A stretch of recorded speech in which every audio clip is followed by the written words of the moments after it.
Sugar होगा pan वाला देश की तरजी में इसकी अंडा की लेनी देनी दे सके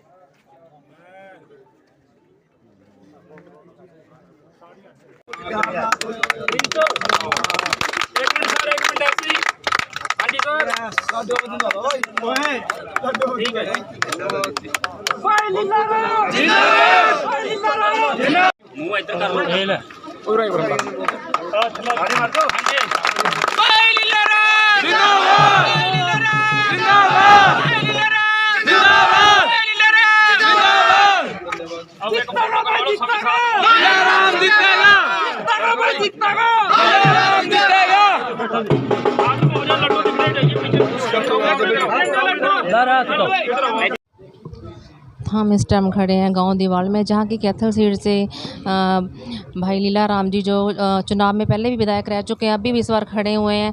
तो उनसे हम जानकारी लेंगे कि वो अब आगे की उनकी क्या रणनीति होगी, कि लोगों को पूरा विश्वास है कि वो आगे भी हमारी जो सहायता करेंगे, विकास का काम करेंगे।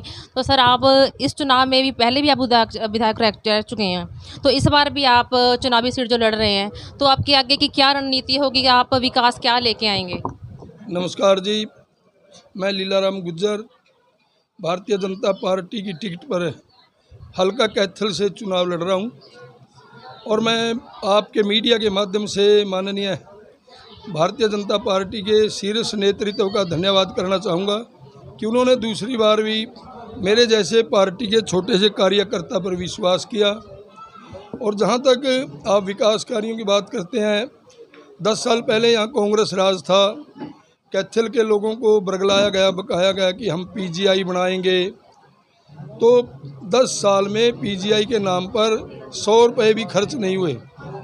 जब मैंने माननीय मुख्यमंत्री जी को इस बात से अवगत कराया, उन्होंने बिना देरी किए 1000 करोड़ रुपए से बनने वाले भगवान परशुराम जी के नाम पर मेडिकल कॉलेज मंजूर किया।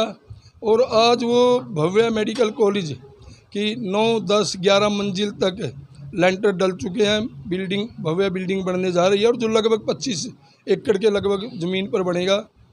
जब हमारा मेडिकल कॉलेज बनकर के तैयार हो जाएगा, डायरेक्ट इनडायरेक्ट में कैथल ज़िले के 5000 लोगों को उसमें रोज़गार मिलेगा।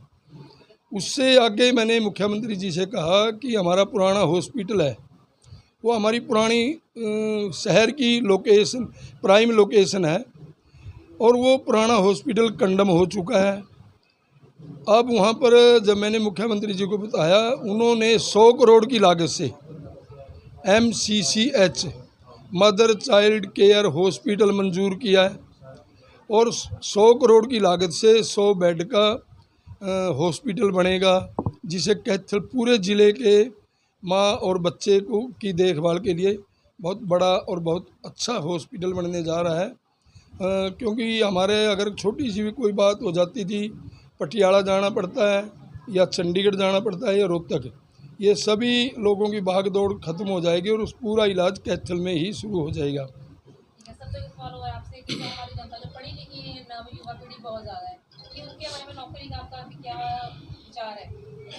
मैं ये कहना चाहूँगा, नौकरी वाले मामले में कैथल हरियाणा प्रदेश में जब कांग्रेस राज थी, वहाँ उनके राज में PN से लेकर के और चाहे HCS की नौकरी है, सब बिकती थी। तहसीलदार, HCS, मंत्रियों के, MLAs के अपने चहेते या उनके परिवार के, उनके बेटे बेटियां लगती थी।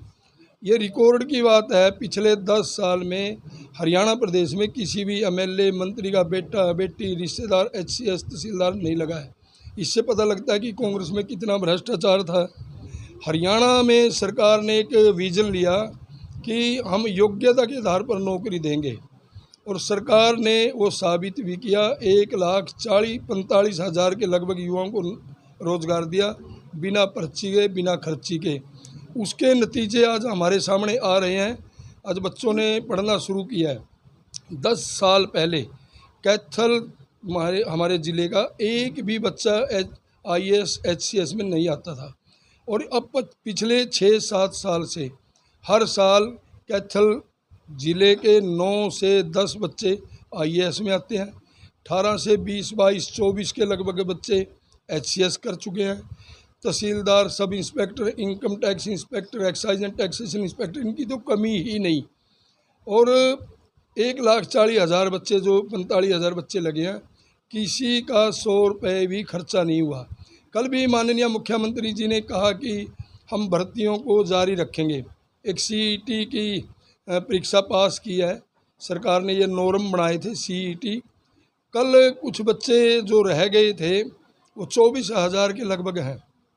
वो कांग्रेस के नेता सुरजेवाला से उन्होंने मिलना चाहा, उनके सामने उनकी बात रखी, परंतु सुरजेवाला जी ने उनकी बात न सुन करके उनको अपमानित करके अपनी कोठी से बाहर निकालने का काम किया है।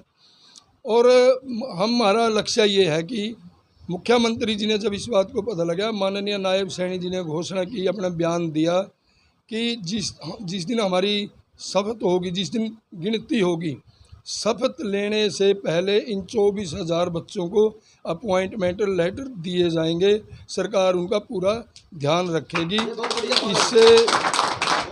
इससे बड़ी युवाओं के लिए कोई घोषणा या हो नहीं सकती। माननीय मुख्यमंत्री जी ने पिछले 1.5-2 महीने के अंदर 8,000 बच्चों को एक दिन नियुक्ति पत्र दिए और 15 दिन बाद 4,000 बच्चों को अपने हाथ से फिर नियुक्ति पत्र दिए। सरकार बच्चों को रोज़गार दे रही है, देगी और देती रहेगी। धन्यवाद।